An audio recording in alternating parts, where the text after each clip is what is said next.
Subscribe करें और दबाएं बेल आइकन ताकि कोई खबर रह न जाए।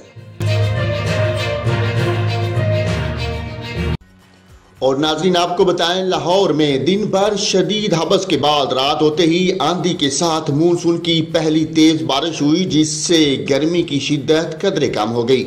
लाहौर के मुख्तलिफ इलाकों में शाम के बाद आंधी के साथ मूसलाधार बारिश हुई, जिसके साथ ही 90 फीडर से बिजली की सप्लाई मुअत्तल हो गई।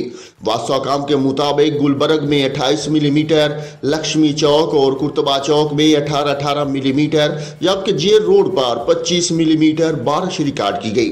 लाहौर के अलावा शेखुपुरा में भी बादल बरसे, जिससे मौसम खुशगवार हो गया। महकमा मौसमियात के मुताबिक बारिशों का ये सिलसिला 8 जुलाई तक जारी रहने का इम्कान है। इसके अलावा आज कश्मीर, गिलगित बल्तिस्तान, खैबर पख्तूनख्वा, इस्लामाबाद, खिता पोठोहार और बलाई पंजाब में आंधी और गरज चमक के साथ बारिश मुतवक्को है। इस दौरान चंद मकामात पर मूसलाधार बारिश की तवक्को है। मुल्क के दीगर इलाकों में मौसम शदीद गर्म और मरतूब रहेगा।